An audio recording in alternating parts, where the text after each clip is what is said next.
Hey everyone, welcome back. Got my engine pretty much put together, undercover for now. I've got my valve cover all cleaned up down to bare metal, and I've got it clamped into place with these nice little sheet metal clamps.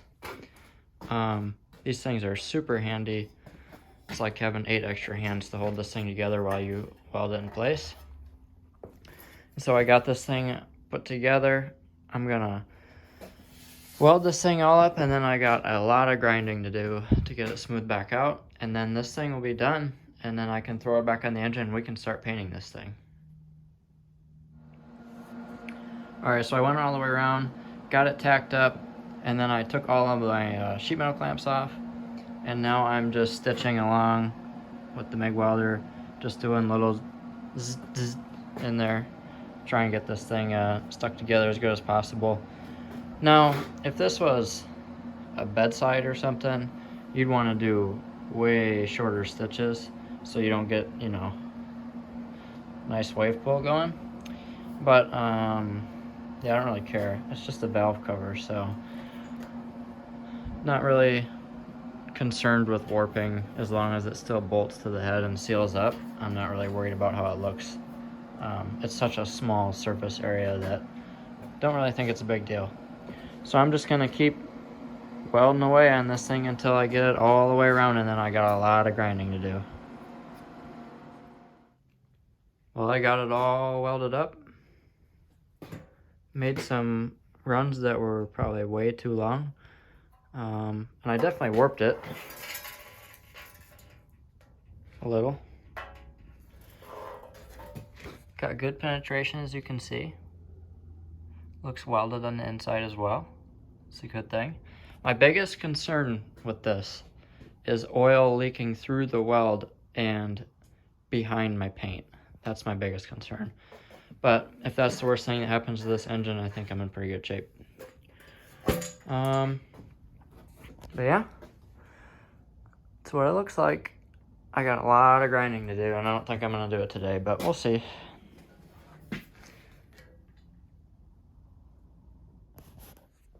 Alright, so I got this thing all welded up, ground down, and the seam's still showing in a few places. That the two valve covers had quite a bit of variation between the two, and plus the valve covers are tapered, so naturally when you cut one lower and one higher and then try and stack them on top of each other, the top one is wider at the base than the bottom one is.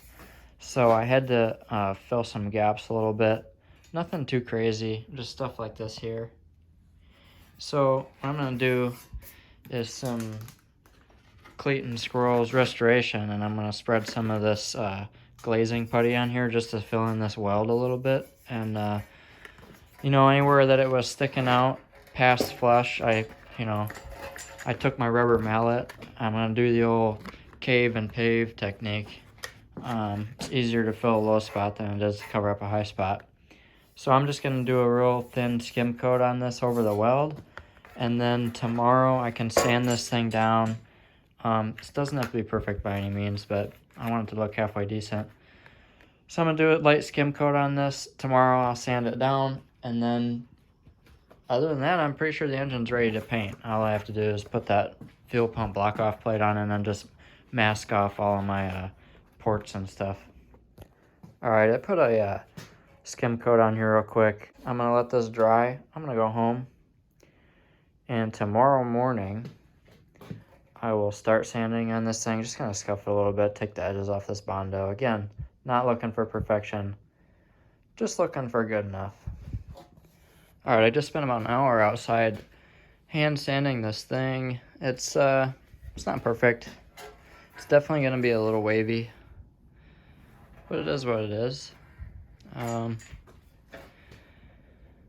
Probably should do another coat, but I'm not gonna. I'm gonna slap this thing on the engine, get a gasket and some bolts in there so I can get some paint on this, and primer and paint on this thing. But yeah, that's what it's gonna look like.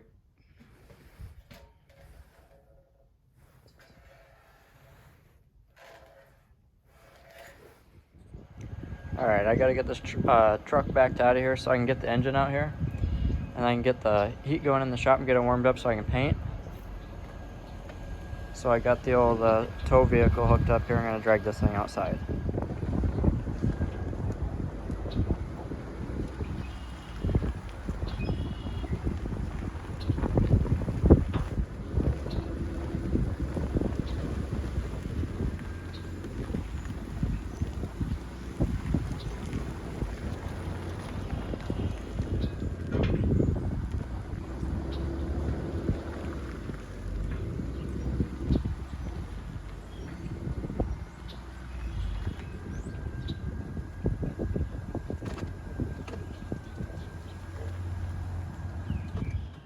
Alright, the moment has come to paint this engine. I just wiped it down with some of this 1705.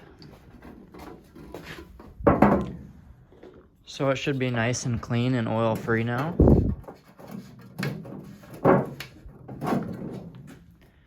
So now the engine is assembled. Got it wiped down, got all the holes plugged, got some plugs down in the spark plug holes. You know, just got everything capped off, got the oil filter taped off, oil turbo drains taped off, got plugs in all the holes. So this thing is ready to be primed. So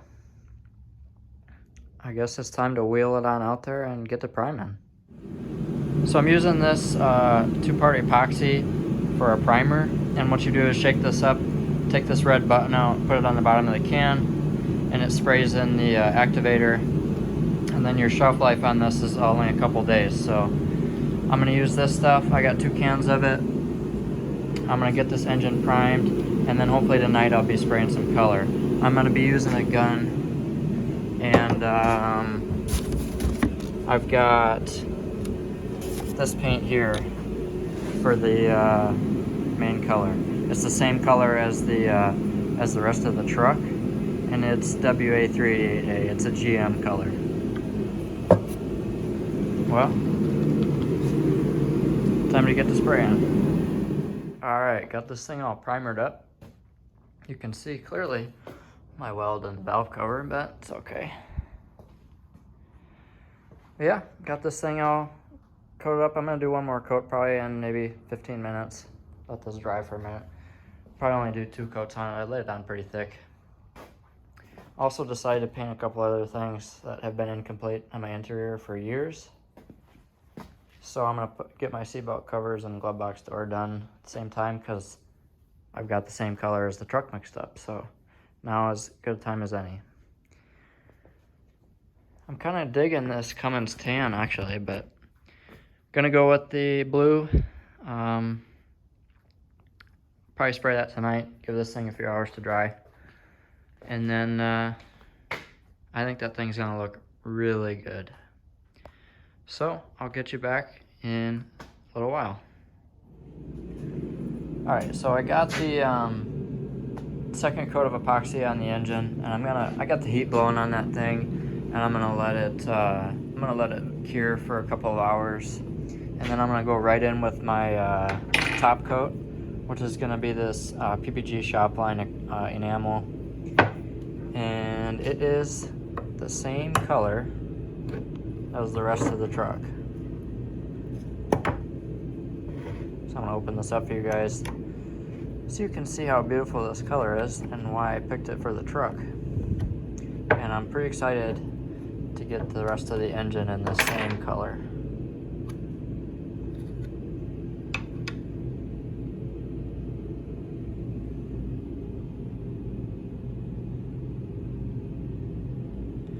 That color is very nice. That's a GM color. It's called Blew Me Away. The code is WA388A. So, this is what we're going with. In a couple hours, I'll be laying that stuff down. Alright, well, got 3 coats of color on. Looking pretty good. Metallic looks pretty good. Spread pretty even. I think that this engine came out pretty good.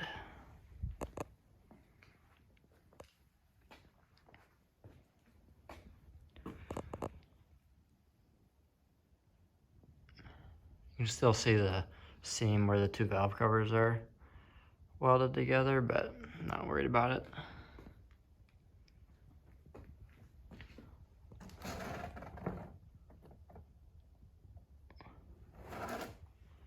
I think that came out pretty good.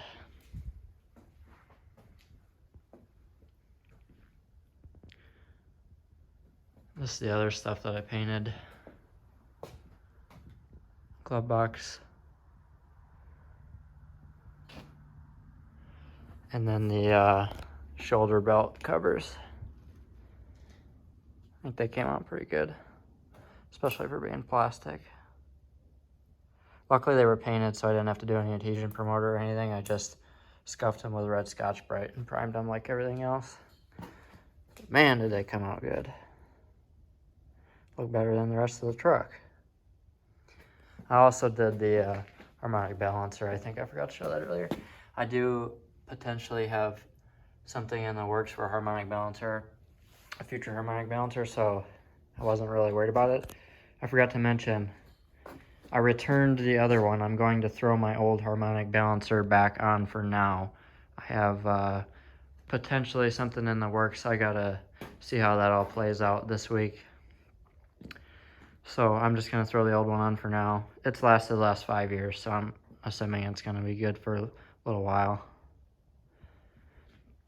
Definitely got some dirt in it, but I don't really care.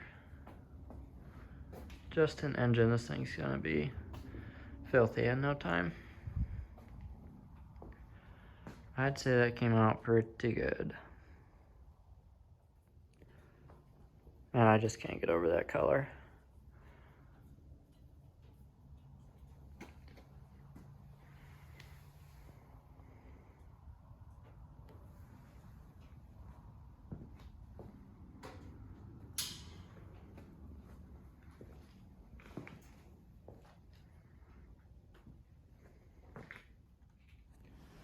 Well, I guys gotta be honest. I forgot to record this. But I took my stencil and I painted this logo on here. I actually found this online on like a Google image. It's the same same logo that was on the original valve cover. It was actually stamped into it. It was raised. And I found this online, and I went through a whole bunch of work, and I turned this into like a file that you can use for cutting out stencils and stuff with. And I ordered this custom stencil, and then I sprayed, where's this stuff at? I sprayed some of this on there on the back side. Just got it at some craft store and stuck it on there. And I took the valve cover off. I masked it off with all this paper that was in the cement box, and I took it out there and I painted it with a little touch-up gun and that pint of Wimbledon white right there. And this is how it came out. And now what we've got is residue from the stencil glue stuff on there. So I'm gonna try and wipe this down real quick with like that 1705 cleaner stuff and see if I can't get that wiped off of there. And then I actually scuffed this rectangle right here. You can see the line right there. I scuffed that with red Scotch-Brite so that the white would adhere to it.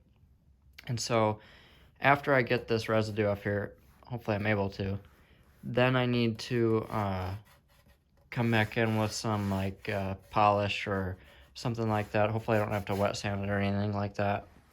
Come in with some polish and see if I can't shine that back up and maybe blend this in and maybe get rid of some of this like overspray where the stencil didn't stick quite right.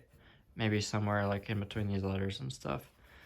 But yeah, I think that came out really good. So I tried a few different things to get the residue off the surface there. That stuff was supposed to leave no residue, but it left a lot. First I started with this, and then I realized, man, that's probably pretty aggressive. You know, I didn't want to damage my my paint. So then I tried this just Dawn dish soap and water. I just keep these around for cleaning stuff. It wasn't aggressive enough, and the winner was Goo Gone. I've had this bottle for years, and this works really good for residue. Like any kind of adhesive residue, this stuff is excellent for. That stuff took the residue right off there, and so I'm still left with a little bit of a dull finish. So what I'm gonna do is take this microfiber and some of this Magyar's Ultra Speed Compound. This is a pretty aggressive one. I've got a high finish or finish compound in there too, but I'm gonna use some of this on this microfiber and just see if I can't polish that up a little bit.